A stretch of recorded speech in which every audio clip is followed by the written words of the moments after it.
Coucou, c'est Amira. Bienvenue dans le podcast Un micro entre nous, le podcast qui a été créé pour toutes ces fois où j'aurais aimé qu'il y ait un micro entre nous. Dans mon chemin de l'imperfection, j'ai appris énormément de leçons et ces leçons ont été principalement acquises lors de mon parcours scolaire / universitaire. J'ai un parcours qui est atypique. Alors je dis atypique, il y a peut-être des gens qui vont se reconnaître dans mon parcours. Je dis atypique parce que c'est ce qui est le plus éloquent pour la plupart des gens. Mais j'aime dire que je me suis plutôt baladée. J'ai fait une promenade à travers les différentes filières et surtout une promenade à l'intérieur de moi-même. Puisque à travers les échecs, les erreurs, j'en ai appris beaucoup sur moi, sur la vie. Et j'espère que mes mauvaises expériences pourront te servir pour ne pas répéter mes erreurs, déjà. C'est un premier point. Mais surtout, de pouvoir t'imprégner des leçons que j'ai apprises au cours de cette promenade. Et nous, on commence la promenade de mon parcours très jeune à l'école primaire. Donc, je me suis déjà présentée, je vous ai dit que j'ai 27 ans. Je suis née en 1997, donc il y a plein de gens, je pense, de ma génération qui vont se reconnaître. À l'école primaire, j'étais une très bonne élève. Très, très bonne élève. J'adorais l'école. C'est extrêmement rare, mais j'étais fan de l'école. C'était mon moment préféré de la journée. J'adorais apprendre. Et dès très jeune, j'avais un objectif. Je voulais devenir médecin à l'âge de 8 ans. Bon, avant ça, je voulais vraiment faire tous les métiers du monde, dont éboueur. Alors là, c'est la parenthèse, mais je regardais les éboueurs par la fenêtre. Et en fait, vous savez, ils montent sur les camions derrière. Et ça me donnait trop envie. J'avais envie d'essayer. Voilà. Donc, j'étais vraiment intéressée par tout. Mais je me suis arrêtée sur médecin. Donc, mon objectif, c'était de devenir médecin. Mais il y a beaucoup d'enfants qui veulent devenir médecin. Et je suis arrivée au collège. Et au collège, je m'en sortais au début relativement bien. Et plus le collège a avancé, moins ça s'est bien passé.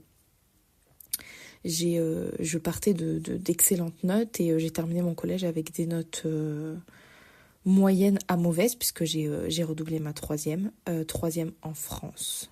J'ai l'ambition de me dire qu'il y a des gens en Belgique ou en Suisse qui m'écoutent. C'est bien d'être ambitieux. Troisième en France, je sais pas du tout ce que ça vaut pour les personnes qui sont en Belgique ou en Suisse, mais du coup c'est la dernière année du collège. Donc j'ai redoublé ma troisième.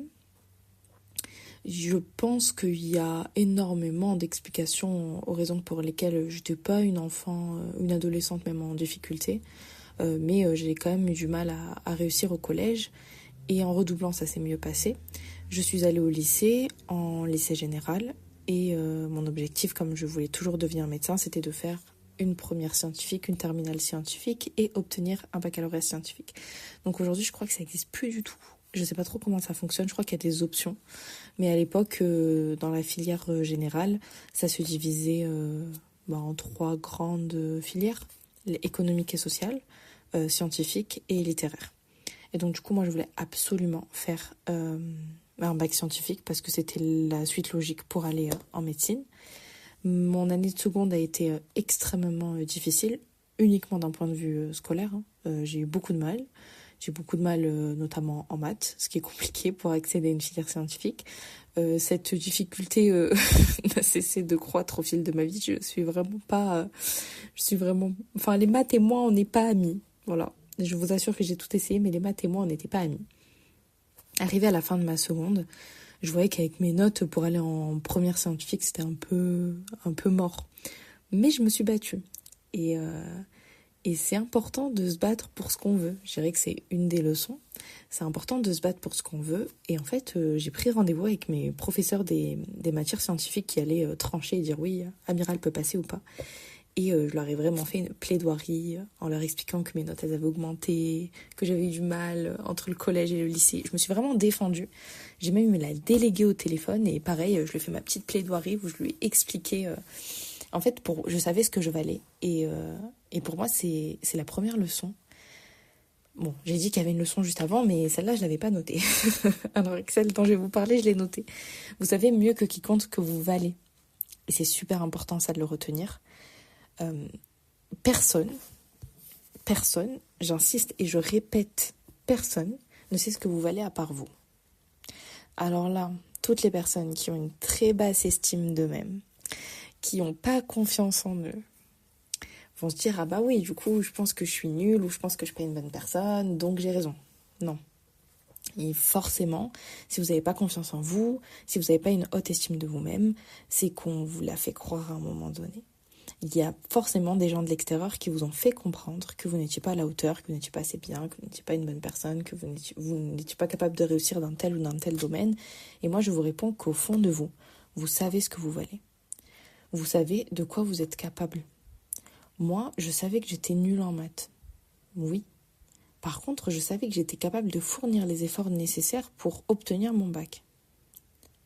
Avec des notes foireuses en maths. Je savais que j'étais capable d'être disciplinée. Je savais que j'étais capable de redoubler d'efforts dans un domaine qui ne me plaît pas et qui ne m'aime pas. Je suis victime des maths. Parce qu'au fond de moi, je savais ce que je valais. Et c'était super important parce que c'est ce qui m'a fait rentrer en première scientifique. Donc je vais résumer, c'est une première S. Parce qu'en fait, les professeurs ont été assez étonnés de voir que j'étais convaincue que j'étais capable de réussir dans une filière scientifique et malgré mes notes, ont accepté que je sois admise en première scientifique.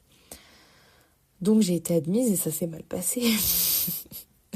Ça s'est mal passé parce que c'était dur. Du coup, je commençais à vraiment plus avoir de bonnes bases en sciences.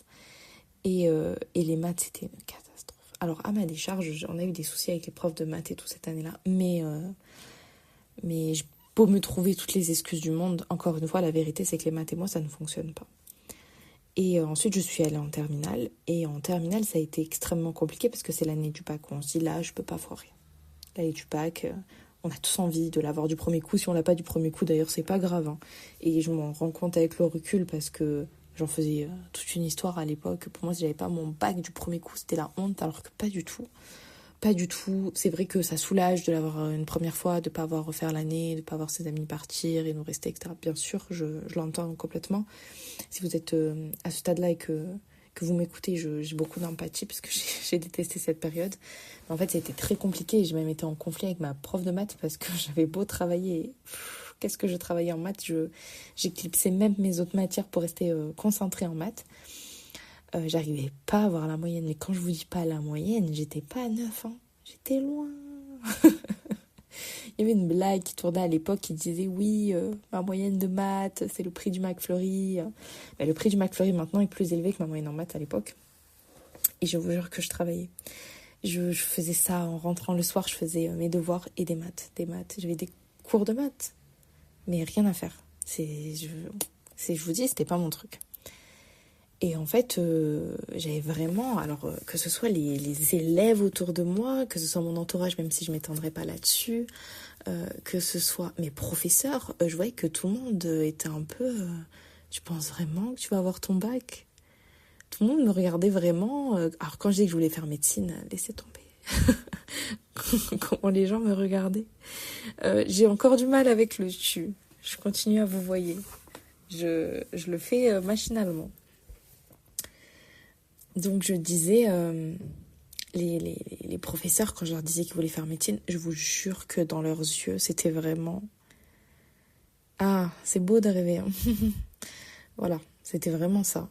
J'ai même été en conflit avec ma prof de maths parce que pour elle, je mentais quand je disais que je travaillais parce que pour elle, c'était pas possible d'avoir 3-4 de moyenne en maths et de travailler. Et pourtant, je suis la preuve vivante. Et je vous dis, j'ai du recul, parce que j'ai mon bac il y a quasiment 10 ans, ce qui ne me rajeunit pas. J'ai mon bac il y a quasiment 10 ans. Et même avec le recul, je me souviens que je travaillais vraiment. Pourtant, entre-temps, j'ai fait des études universitaires et je sais ce que c'est que vraiment travailler, mais je vous assure que je travaillais. Je sais pas qui j'essaye de convaincre. Et du coup, ça a été très difficile parce que à la fois, je voulais mon bac. Je sais pas si c'est facile ou c'est pas facile d'avoir son bac. Objectivement, je pense que j'étais pas dans la bonne filière, qui n'était pas faite pour moi. Mais je le savais pas. Et ça a été difficile parce que je voyais bien que tous les gens autour de moi me prenaient de haut. Rien que le fait d'imaginer que je puisse avoir mon bac du premier coup, pour eux, c'était vraiment une ambition extraordinaire. J'avais une prof qui m'a dit, si tu es sur les listes, donc même les listes de rattrapage, vraiment chapeau, quoi. Ah ouais. J'ai eu mon bac du premier coup. J'ai été au rattrapage, mais j'avais 6 points à rattraper. Oui, ils auraient pu me le donner pour 6 points, c'était vraiment pas sympa. Mais j'ai eu mon bac. Et donc j'ai pu aller en première année de médecine. Enfin, c'est pas vraiment une première année de médecine. Première année commune aux études de santé. À l'époque, c'était la PACES avec le numerus clausus. Aujourd'hui, je crois que ça s'appelle PASS et je sais pas trop comment ça fonctionne. Mais donc moi, c'était la PACES à l'époque. Et donc j'ai fait ma première année universitaire, c'était un concours. Je vous rappelle, j'ai beaucoup de lacunes dans les bases scientifiques puisque je les ai accumulées tout au long de mon lycée. J'ai réussi un petit peu à les rattraper au bac, puisque j'ai eu mon bac, avec 8 de moyenne en maths, si vous posez la question, ce qui était un exploit pour moi. Ça a été très difficile cette première année également, et ça n'a fait que renforcer les regards extérieurs. Parce que je n'ai pas réussi ce concours, je ne l'ai pas réussi de très loin d'ailleurs, et ça n'a fait que renforcer l'image extérieure, c'est-à-dire... T'étais un peu trop ambitieuse, ma petite. Tu n'es pas capable. Et je savais ce que je valais. Je savais ce que je valais et je savais surtout que j'étais capable de quoi. Je sais pas, mais je savais que j'étais capable. Et j'ai pas voulu laisser tomber en chemin. Le problème, c'est que, alors je sais pas du tout comment ça fonctionne maintenant, mais bon, à l'époque, dans la ville où j'ai fait mes études, où j'ai fait en tout cas ma première année de commune aux études de santé. Si on était classé 3 fois au-dessus du numerus clausus, donc c'était à peu près un peu plus de la 700e place, on était obligé d'aller valider une L1 ailleurs, une première année de licence, pour revenir et pour retenter, pour redoubler le concours de première année. Donc je trouve que c'est extrêmement démotivant pour les étudiants qui s'en sont pas sortis, surtout dans les étudiants qui sont très très bas dans le classement, peut-être qu'ils ont eu d'autres soucis que des problèmes de compréhension ou d'études. Donc je trouve ça dévalorisant et démotivant. Bon, vous avez bien compris que c'est pas ça qui m'atteint. Et j'ai décidé de faire une première année de licence qui n'avait rien à voir. J'ai décidé de faire une première année de licence en psychologie parce que c'était un domaine qui m'intéressait beaucoup. Et je m'étais dit, si la médecine me plaît pas, j'irai en psychologie. Il s'avère que ça a été une année difficile, mais pas d'un point de vue universitaire, d'un point de vue personnel, mais surtout ça ne m'a pas plu du tout. Ça m'a vraiment pas plu. Peut-être parce que la première année est très générale, je ne sais pas. Ça m'a pas plu du tout. Et c'est très difficile de travailler quand on n'aime pas. Et j'ai raté l'année à pas grand-chose. Donc là, on arrive. Je suis... alors quand je dis en bac plus 2, je n'ai pas de bac plus 2, mais ça fait 2 années que j'ai passé le bac. J'ai rien en poche. Qu'est-ce que je fais ? Je vais pas laisser tomber. Je me suis dit que j'allais faire une première année de licence, mais cette fois en biologie, ce qui était un peu plus logique finalement. En fait, j'ai fait une L1 en sciences de la vie. Et c'était un peu plus logique parce que c'était des matières dans le scientifique et je me disais que c'était le bon moyen de reprendre mes bases en sciences, finalement. En sciences, en physique, chimie, tout ça. En maths, les fameux. Et du coup, je suis allée en première année de licence, de sciences de la vie. Et ça a été très très difficile parce que déjà, quand je sortais du lycée, en ayant bossé mon bac, etc., ça a été dur. Alors là que j'avais fait une année où j'avais quasiment pas fait de sciences, comment vous dire que c'était un enfer. C'était très difficile. Vraiment, j'ai travaillé. Vraiment, j'ai essayé. Et pareil, en plus, je l'ai pas validé, mais pas grand-chose du tout. Mais vraiment pas grand-chose. Je suis Madame Presque. Vous connaissez les monsieur, madame. Madame bavarde. Madame maladroite. Je les connais pas bien, mais c'est les monsieur, madame. Et moi, je suis Madame Presque. Parce que quand je vous dis à pas grand-chose, c'est genre 9,70, 9,80. J'avais pas 7. Et donc là, je me retrouve dans une situation où donc, je suis à bac plus 3. Je n'ai pas un bac plus 3, mais je suis à bac plus 3. Donc, bac plus 3 ans de mon bac. Bac plus 3 ans de mon bac, oui, c'est logique. 3 ans après le bac. Et j'ai toujours rien. J'ai pas validé de première année de licence. J'ai pas réussi le concours de médecine. Rien. Qu'est-ce que je fais, à votre avis? Je retente. Je vais vous dire, je suis obstinée. Je suis obstinée, mais j'allais pas laisser tomber en si bon chemin. Combien de L1 j'allais être capable de faire jusqu'à ce que je puisse arriver à mon objectif. Donc en fait, j'avais validé mon premier semestre, il n'y avait que le second, avec quelques matières qui n'étaient pas validées, les plus difficiles, dont les maths. Et j'ai décidé de faire un service civique. Donc pour ceux qui ne connaissent pas un service civique, je ne saurais pas trop comment vous l'expliquer, mais on appelle ça une activité volontaire. C'est pas en fait, c'est à mi-chemin entre bénévolat et salariat, si vous voulez. C'est pour les personnes qui ont moins de 25 ans, il me semble. On a le droit d'en faire qu'un seul. C'est limité à 8 mois, je crois. Et en fait, en général, vous travaillez dans des endroits où vous aidez les personnes. C'est des associations le plus souvent, ou des endroits où il y a des personnes âgées comme des EHPAD. Et en fait, vous avez une indemnité de l'État. C'est pas du tout un salaire à proprement parler. Vous n'avez pas le droit de faire plus de 20 heures ou 25 heures. Et je me suis lancée dans ça parce que la particularité, c'est qu'il n'y a pas besoin d'expérience et surtout la motivation. Et donc moi, j'ai travaillé dans une association qui est orientée famille-enfant. Et j'ai appris énormément de choses. C'est pas le sujet du podcast, mais j'ai appris beaucoup de choses. Et surtout, j'étais dans une association dans un quartier populaire. Et donc, j'ai rencontré des populations qui étaient dans des situations extrêmement précaires. Et qui subissaient beaucoup d'injustices, notamment d'un point de vue logement. Et en fait, elles se confiaient beaucoup à moi et ces personnes-là. Et j'étais très, très stimulée à l'idée de les aider, et notamment essayer de trouver un peu des lois, des articles, tout ça. Et je me suis rendu compte à quel point ça me passionnait. Et j'ai commencé à remettre en question quelque chose que je voulais depuis l'âge de 8 ans. Ça faisait plus de 10 ans que je voulais être médecin et que chaque chose que je faisais dans ma vie, c'était pour devenir médecin.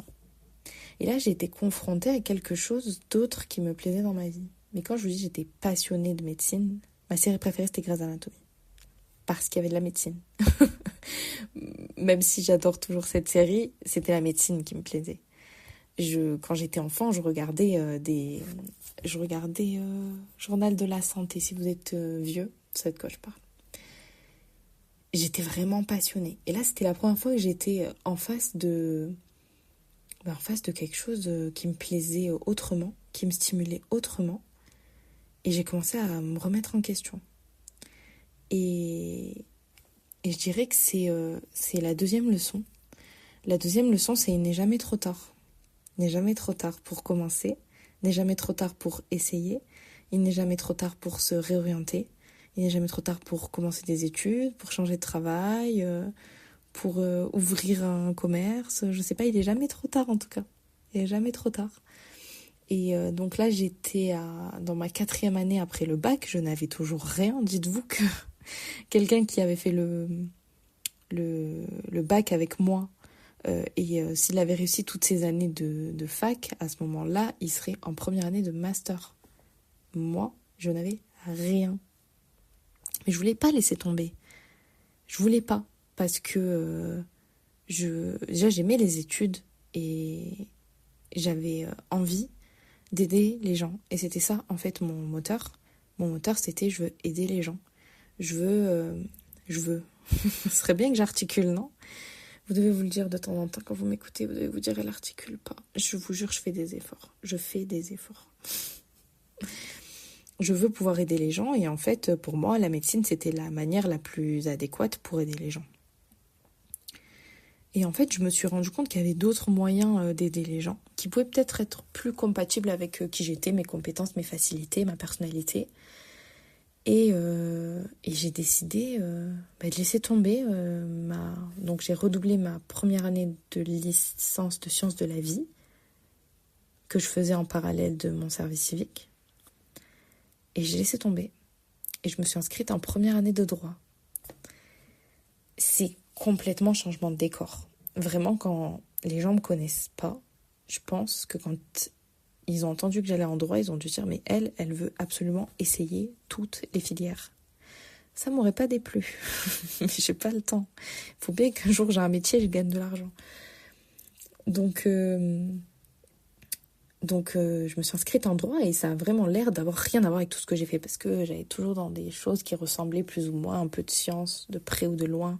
Même la biologie, la psychologie, c'était un peu des sciences humaines finalement. Et là, rien à voir. Et je vais dans un domaine rien à voir. J'ai pas fait de bac pour, c'est-à-dire qu'en général, soit un bac littéraire parce qu'on écrit beaucoup en droit, soit un bac plutôt économique et social, parce qu'il y a quand même des notions un peu, un petit peu d'économie, un petit peu de politique, un petit peu de société. Et moi, j'avais pas fait un bac comme ça. C'était pas du tout mon domaine de prédilection à la base. Mais je me suis dit, pourquoi pas. Et c'est pour ça que je dis, il est jamais trop tard. J'aurais pu j'aurais pu me buter. J'aurais pu me dire, en fait, non, t'as dit que tu voulais être médecin, reste là-dessus, même si t'en as plus envie, même si tu penses qu'en fait c'est pas quelque chose qui te convient, fais-le. Non, je me suis dit, ok, je laisse pas tomber médecine parce que je pense que je suis pas capable, même si avec le recul, c'est pas que je suis pas capable, je pense que j'aurais eu moins de facilité dans ce domaine-là.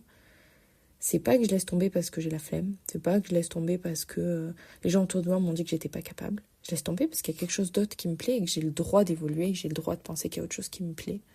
Et vraiment, je répète, il est jamais trop tard. On se dit souvent, moi j'ai fait 4 ans de telles études, c'est trop tard pour recommencer. J'ai tel âge, c'est trop tard pour commencer des études. J'ai tel âge, c'est trop tard pour changer de travail. Ça fait 10 ans que je suis dans cette société, qu'est-ce que je vais faire si je change? En fait, il est vraiment jamais trop tard. La troisième leçon, du coup, c'est peut-être que vous n'êtes pas dans un domaine qui vous convient ou que c'est pas dans un endroit où vous pouvez révéler votre vrai potentiel. Il faut aussi distinguer dans la vie ce qu'on a envie de faire et ce pourquoi on est bon. Je pense que chacun d'entre nous, on est bon dans certains domaines et moins bon dans d'autres. Ça ne veut pas dire qu'on ne peut pas évoluer dans ceux où on est moins bon. Bien au contraire. Et c'est un peu le sujet du podcast d'avant, avec l'imperfection. Mais je pense qu'il y a des endroits où on peut être plus épanoui parce qu'ils nous conviennent mieux. Et je spoil un petit peu, mais j'ai été beaucoup plus épanouie en droit que je l'ai été toute ma vie dans le domaine scientifique. Et en fait, à aucun moment j'ai remis en question le fait que peut-être que mon vrai potentiel était ailleurs.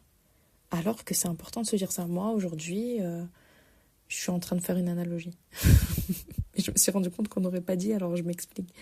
Moi, aujourd'hui, je suis dans une société, je suis malheureuse, ça me plaît pas trop ce que je fais, mais bon, j'ai un salaire, je suis bien où je suis, dans le sens, c'est la sécurité, j'ai un CDI, je suis là depuis longtemps. Ok, mais est-ce que tu révèles vraiment ton vrai potentiel? Quand je dis ton potentiel, c'est quelque chose pour lequel tu es bon, pour lequel tu auras des facilités, pour lequel tu seras épanoui, pour lequel tu seras stimulé. Est-ce que ça vaut le coup le confort? Est-ce que ça vaut le coup de rester dans une idée qu'on s'était donnée au départ si finalement, entre-temps, on veut changer de chemin? Quand je suis arrivée en première année de droit, j'ai rencontré une femme qui était directrice d'un magasin et qui a laissé tomber pour faire des études de droit à plus de 40 ans parce que en fait, elle rêvait de devenir avocate. Et ça m'a confortée dans ça. Je me suis dit, t'es encore dans le début de ta vingtaine, t'as décidé de te réorienter dans un domaine, tu sais pas du tout ce que ça va donner, mais voilà. Ça vaut le coup des fois de prendre des risques. Et puis elle a pris des risques beaucoup plus gros. Elle a abandonné un taf où elle gagnait bien, où elle avait une sécurité, pour aller dans un domaine qui lui plaît. Et alors je suis plus du tout en contact personnellement avec elle, mais je la suis toujours sur les réseaux sociaux. Et aujourd'hui, elle a validé son master de droit, donc comme quoi, elle n'a pas fait tous ces sacrifices pour rien. Donc moi, je suis arrivée en première année de droit, vraiment stimulée, vraiment contente. Mais c'était ma combienième de L1, à vous de compter. J'arrivais à ma 5e année après le bac et je rentrais en première année de licence. Et certains, je pense, autour de moi, l'ont vu comme un échec. Certains se sont dit, Amira, elle a échoué énormément de fois. Oui, mais j'ai appris plein de choses. Et je viens déjà de donner 3 leçons. 3 leçons. Et les choses que j'ai apprises pendant mon concours de médecine, pendant la préparation, en première année de psychologie, en première année de sciences de la vie, c'est des choses qui me servent aujourd'hui et qui ont servi à ma culture générale également. On perd jamais. Là, c'est Nelson Mandela qui a dit « Je ne perds jamais, soit je gagne, soit j'apprends ». C'est juste que moi, j'ai appris beaucoup. J'ai appris beaucoup de leçons et j'ai appris beaucoup de choses parce qu'en fait, j'ai plein de petites connaissances dans plein de domaines différents. Ça m'a construit ma culture, ça m'a permis de voir des gens différents, des horizons différents. Donc, oui, c'est vrai que, honnêtement, quand on regarde le chiffre, ça fait 5 ans que tu as eu ton bac et tu es toujours en première année, ça sonne comme un échec. Je suis d'accord. Mais en fait, la 4e leçon, c'est que c'est ok d'échouer. C'est ok d'échouer parce que le vrai échec, en fait, c'est de se laisser abattre. Le vrai échec, c'est de ne pas faire ce qu'on aime parce qu'on a peur, parce qu'on... les qu'en dira-t-on, parce que... bon, ça fait déjà 3 ans que je fais, tant pis, je vais arrêter les études alors que ce que j'ai envie de faire, c'est d'étudier. Et je vais aller travailler, tant pis si je suis pas heureuse. Non, ça c'est un échec. En fait, être malheureux, c'est un peu un échec. Parce que, surtout, plutôt, quand on a les moyens d'essayer encore un peu, de faire un petit pas de plus, de donner un coup en plus. Donc en fait, c'est ok d'échouer. Parce que dans l'échec, il y a toujours une leçon. Donc je répète, Nelson Mandela a dit, je ne perds jamais, soit je gagne, soit j'apprends. On est donc sur 4 leçons. Je suis arrivée en L1 de droit, première année de licence, et je me suis révélée. Et c'est pour ça que je vous parle du vrai potentiel. Parce que les premiers travaux que j'ai rendus, j'avais pas trop d'attentes envers moi-même parce que je savais pas ce que je valais. Je savais pas ce que je valais à l'écrit parce que, qu'on se le dise, jusqu'alors, j'avais fait des sciences, donc c'était pas des grosses rédactions. Et d'ailleurs, que ce soit le concours de médecine ou que ce soit la psychologie, c'était des QCM. Donc moi, la dernière fois que j'avais rédigé, c'était en l'an 14. Donc je savais pas ce que je valais, donc j'avais pas d'attente envers moi-même et je me suis dit on verra. Et la première note que j'ai eue, c'était 15. Et vous savez c'est quoi la première chose à laquelle j'ai pensé? Je me suis dit, je pense que le prof s'est trompé. Je pensais que le prof s'était trompé, tellement j'avais pas l'habitude d'avoir des très bonnes notes. J'avais tellement l'habitude de travailler comme une folle pour avoir 9, et quand j'avais 10, c'était le bout du monde, qu'un 15... en n'ayant pas non plus donné... c'est pas que j'ai pas donné le max de mon potentiel, mais j'avais pas d'attente envers moi-même, pas de pression, je me disais on verra. Et c'est là que j'ai compris qu'en fait, quand j'allais en cours, je comprenais. Je vous assure que pour moi, quand j'étais dans le domaine scientifique, tout était une épreuve pour moi de compréhension. J'étais intéressée, j'étais stimulée, j'appréciais réviser, j'appréciais préparer mes TD, j'appréciais tout ça. Je passais vraiment un bon moment pendant que j'étudiais, j'étais pas en train de souffrir. Et je me suis dit, en fait, ça ressemble à ça, les études, normalement. C'est censé me plaire. Alors peut-être que j'ai découvert une vocation à ce moment-là et que on n'est peut-être pas censé avoir une épiphanie au moment d'aller faire sa première année de licence. Je veux pas que vous imaginiez... voilà.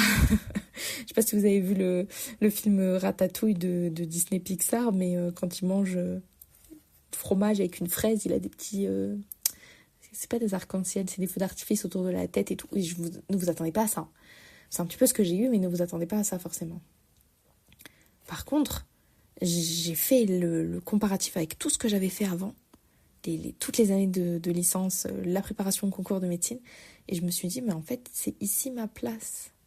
Et pendant tout ce temps, je croyais que j'étais nulle, parce qu'à un moment donné, quand les gens ils vous le disent, quand ils vous le font ressentir, quand vous échouez, vous vous remettez en question, et vous oubliez c'est quoi votre valeur, en fait. Vous oubliez ce que vous valez.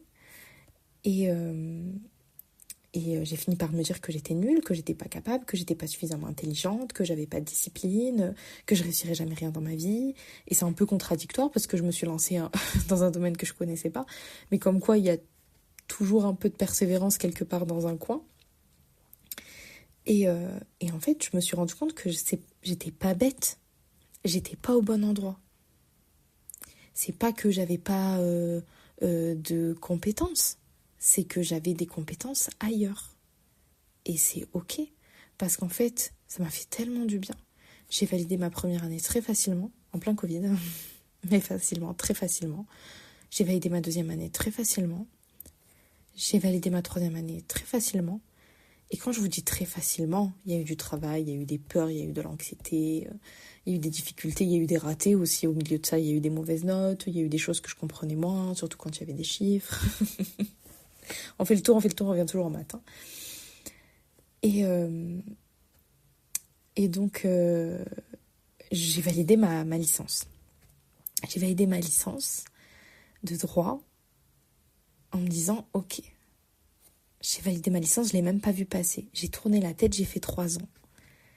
Et c'était le moment de demander un master. Et là, tous les étudiants qui sont en master ou qui sont en licence et qui savent qu'ils vont devoir demander un master connaissent la difficulté. Pour ceux qui ne le savent pas, il y a une réforme qui a été mise en place. Une réforme que je déteste. Voilà, je donne mon avis. Sur mon podcast, je fais ce que je veux. Il y a une réforme qui a été mise en place où, à partir du moment où vous validez une licence à l'université et vous voulez aller en master, il faut faire des candidatures et vous êtes sélectionné. Et il y a très peu de place pour énormément d'étudiants qui ont validé leur licence. Dans la théorie, on a tous un droit d'accès en master après avoir une licence, mais dans la pratique, c'est extrêmement compliqué. Et donc moi, j'avais fait ma licence assez facilement, avec des notes bonnes à très bonnes. Et j'ai fait 19 candidatures de master et je n'ai été acceptée nulle part.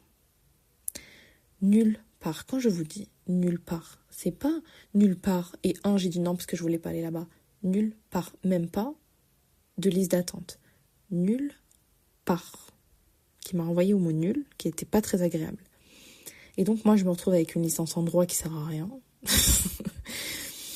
et je me reprends un peu dans la figure toutes ces années. Toutes ces années où j'ai échoué. Et là je me dis, je suis à nouveau face à un échec. Qu'est-ce que je fais de cet échec ? Est-ce que je fais comme avant, je le transforme en quelque chose de super ? Ou est-ce que je me laisse abattre ? Et on se rappelle que le vrai échec, c'est de se laisser abattre. C'était la leçon numéro 4. Donc non, c'était pas la leçon numéro 4, c'était la leçon numéro 4. Je sais plus c'est quoi les chiffres. Je l'ai écrit sur ma feuille, mais je l'ai pas écrit avec les chiffres. Mais je crois que c'était la leçon numéro 4. En tout cas, la leçon c'est ok d'échouer, le vrai échec c'est de se laisser abattre.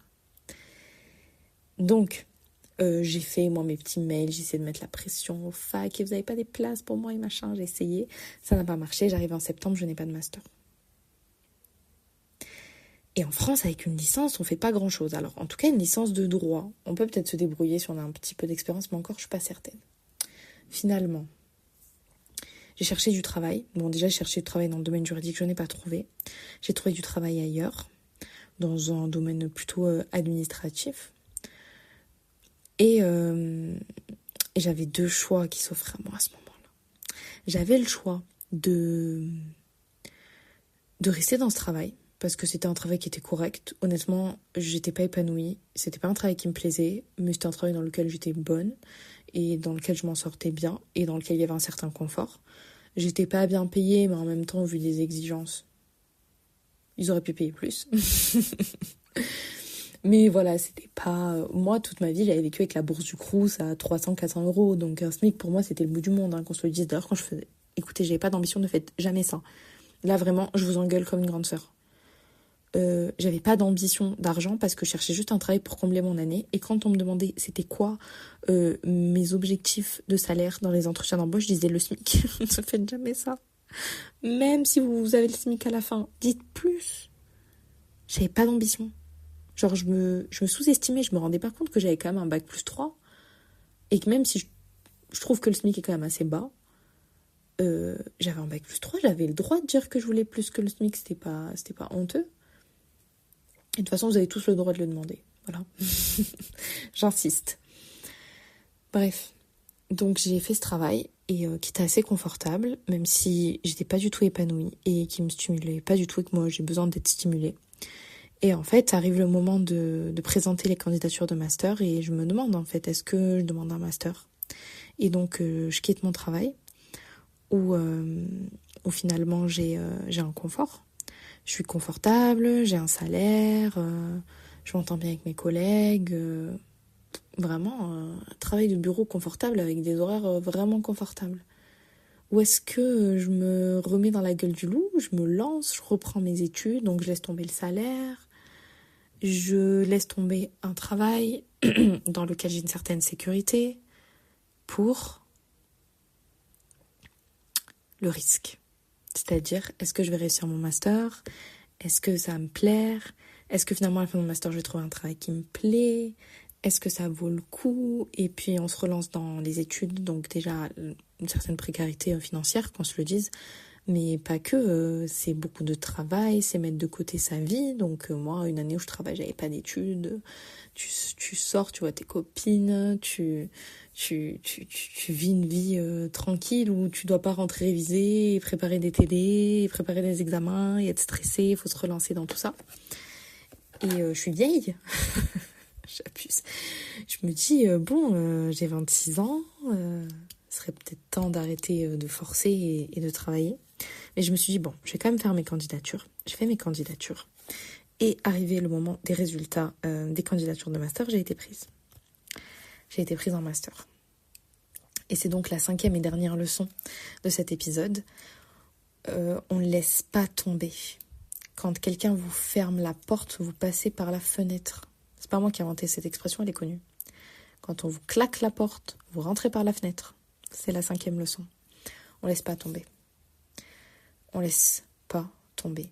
Pas quand c'est ce qu'on veut. En fait, je me suis rendu compte que j'étais pas épanouie dans mon travail et que j'allais pas garder un travail pour une question de sécurité et d'argent. Que c'était pas un travail qui me plaisait et que c'était pas un travail avec des perspectives d'évolution, alors que dès le départ, vous avez remarqué, je suis une fille qui a quand même un petit peu d'ambition. Comment on peut appeler ça? D'ambition au niveau du travail? J'ai besoin d'être stimulée en fait. À vrai dire, quand je parle d'ambition, d'avoir un statut ou beaucoup d'argent, c'est peut-être pas forcément ce que je recherche, même si c'est le cas, je vais pas me plaindre. Mais je cherche à être stimulée, à faire un travail qui me plaît et surtout, la raison pour laquelle je suis allée en droit, c'est parce que j'aimais aider les gens. Et le travail que je faisais, j'étais loin d'aider les gens. C'était plutôt l'inverse d'ailleurs. Et ça me plaisait pas du tout parce que ça me ressemblait pas et ça ressemblait pas à mes valeurs.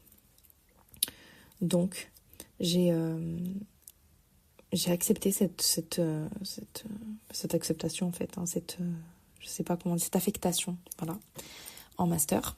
Je l'ai acceptée. Et du coup, je me suis relancée dans les études après un an d'arrêt déjà du droit et un an d'arrêt tout court. D'ailleurs, mon premier semestre, je l'ai fait en parallèle. J'ai terminé le contrat que j'avais qui était à durée déterminée, mais qui aurait pu très largement donner sur un CDI. Et j'ai réussi. Ça a été difficile parce qu'il a fallu reprendre un petit peu une année où j'avais pas bossé, où j'avais pas étudié du droit. Ça a été difficile parce qu'on dit souvent qu'entre la licence et le master, il y a plus d'exigences et c'est un peu plus difficile. Il y a plein de choses que je n'avais jamais fait dans ma vie. Et en plus, je fais un master en droit de la santé, donc petit clin d'œil au concours PACES et à ma première année de licence de sciences de la vie. Et c'est là que certaines de mes connaissances m'ont servi, donc comme quoi on n'échoue jamais vraiment, on apprend des leçons et on apprend littéralement. Et donc j'ai validé ma première année de master. Et en fait, quand j'ai repris le droit, j'ai eu la même épiphanie qu'en première année. Je me suis dit, mais en fait, c'est ça que j'aime faire. Et je suis prête à laisser tomber la sécurité et l'argent si à côté, je suis épanouie. Et je pense que même si c'est une leçon que j'ai pas écrite sur mon carnet, je vais terminer avec celle-là. Faites quelque chose qui vous plaît, qui vous épanouit, qui vous valorise. Y a un rappeur que j'aime beaucoup qui a dit qui troque sa liberté pour la sécurité ne mérite ni l'une ni l'autre. C'est un peu violent, un peu catégorique, un peu fermé, on est d'accord. Mais en fait, la liberté, c'est bien mieux que la sécurité. Parce que être en sécurité mais être malheureux... Alors attention, je parle pas d'avoir un toit sur la tête, de manger à sa faim, de nourrir ses enfants. Je parle pas de ça. Je parle vraiment de la sécurité de... je suis dans un travail qui me plaît pas et je vais y rester parce que de toute façon, j'ai un CDI et j'ai de l'argent. Mais en fait, demain, je pourrais retrouver un autre travail qui me plaît plus. Mais j'ai juste peur, donc je le fais pas. De dire, moi, je fais ces études-là, ça fait, 3 ans ou 4 ans que je fais ces études. C'est la sécurité parce que j'ai validé mes années, mais en fait, ça me plaît pas et je suis pas épanouie, j'ai pas envie de faire un métier dans ce domaine-là. Mais ça vaut pas le coup, ce genre de sécurité.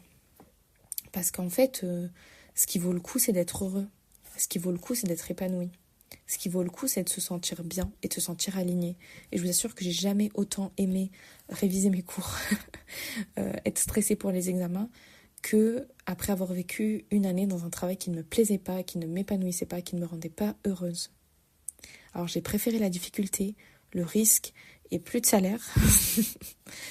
J'ai préféré tout ça parce que j'étais heureuse. C'est niais. Ouais, c'est vachement niais ce que je vous dis, mais je vous jure que c'est vrai. Donc voilà, si je répète les 5 leçons dans le désordre. Vous savez mieux que quiconque ce que vous valez et de quoi vous êtes capable. Leçon numéro 1. Leçon numéro 2. Il n'est jamais trop tard. Leçon numéro 3. Peut-être que vous n'êtes pas dans un domaine qui vous convient ou vous êtes dans un endroit qui ne révèle pas votre vrai potentiel. Leçon numéro 4, c'est ok d'échouer. Le vrai échec, c'est de se laisser abattre. Et le dernier, c'est on ne laisse pas tomber. Quand on vous claque la porte, vous rentrez par la fenêtre. J'espère que ce très long podcast, ça fait 40 minutes que je parle, je viens de me rendre compte, c'est long. Ce très long podcast aura été enrichissant pour vous. J'espère que vous en aurez tiré des leçons. C'était un peu story time, racontage de vie, un peu leçon. J'espère que c'est un format qui vous a plu. N'hésitez pas à me faire vos retours. Je suis sur TikTok et sur Instagram, @unmicroentre-nous. Très facile à retrouver, comme le nom du podcast. N'hésitez pas à mettre un commentaire sur les plateformes de streaming où vous pouvez, de mettre une note si le cœur vous en dit. Et si vous avez des recommandations et surtout si vous avez des idées de podcast, si vous avez envie que j'aborde un sujet, n'hésitez pas à m'en faire part. Ciao!